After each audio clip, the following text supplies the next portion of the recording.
When it comes to Tokyo Revengers, they have the worst, and I mean the worst, main character of any anime that I have seen to date.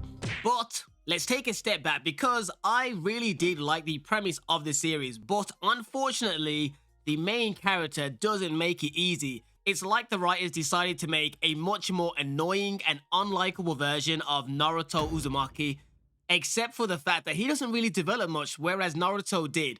For example, yes, Takemichi, he's not a physically strong character, so he consistently does get his ass beat, which is fine. However, they try and make it seem like he's doing the talk no jutsu thing to everyone when he's sobbing and crying, ridiculous amounts of tears and snot. But the problem is, he does this every single time there is any sort of conflict.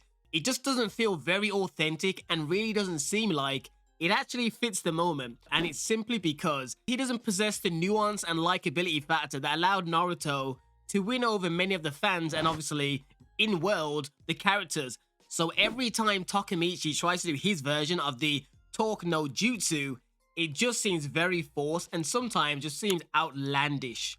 So when it comes to the overall series of Tokyo Revengers, it's a time travel thing which I really love. Like, I love time travel animes and movies. However, the thing that was very jarring was the fact that Takemichi looks nothing like his past self. To be honest, I would say that in the future, he looks younger, and it's really confusing. It actually takes you a second to realize it's the same person. And this is somewhat a running theme for various other characters too. Also, the character designers could have done a better job at making each character more distinguishable from one another. Anyways, back to the wonderful main character that is Takemichi.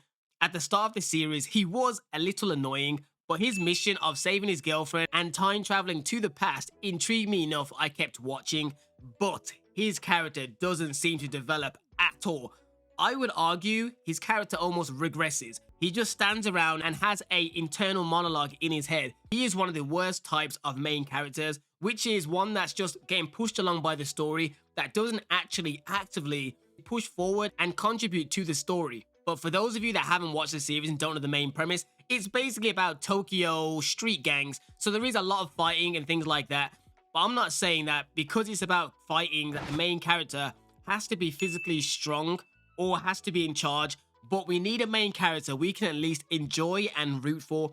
But with Takemichi, I dread every time he appears on screen, because I expected by at least midway through season 1 for him to begin to build up confidence in himself and actively really push forward the story. But instead, we just get the non-stop scenes of him internally talking to himself about things that we already know because we've seen it. And this is obviously the writers using this to make sure that us, the audience, are following the story correctly. But some things just don't need explaining, especially when we've seen it outright and there's nothing complex to actually grasp. For example, they will literally show a scene happen, then a couple minutes later, they will have Takemichi explain what we already saw for another 5 minutes, which just isn't necessary. And personally, I feel this is a ploy of the actual writers, a simple tactic to kill as much screen time as possible with easy filler to save the animators time. Because when you watch this series, you'll notice that they do a lot of shots on screen that aren't really that important, like stills just being zoomed in, or buildings and things that aren't really adding to the story. And it seems like the animators just don't want to spend the time making the characters do things. They just pan to various scenes. Sometimes it works, but there's other times when it's clearly obvious that they just didn't want to spend the time animating a character. And it just seems like a very, very lazy ploy to just kind of run up the screen time. Anyways, now moving on, one thing I truly am confused about and cannot understand and wrap my brain around is some of the plot holes within the series. Because there are quite a lot of them that I feel like just don't make sense, where Takemichi or other characters are given vital information that if they just told the higher ranking members of Tomon, such as Mikey, would resolve many of the situations or at least contribute to his overall mission.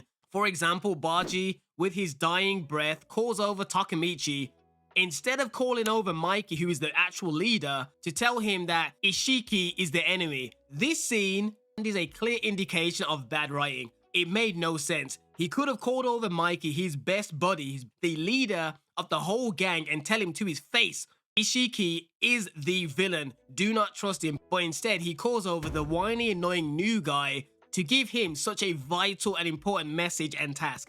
It made no sense. And there is many instances just like this when they hold information when they could just tell someone more important. And I understand you cannot just tell the main characters in the show, I'm from the future, because no one's going to believe you. But the fact there are many scenes just like this just really confused me, and it is a clear indication of bad writing. But overall, in regards to the show itself of Tokyo Revengers, I'll still continue to watch it despite not liking the main protagonist, in hopes his character develops heavily in season 2, but to me so far, he hands down is the worst anime MC I have ever seen in an anime.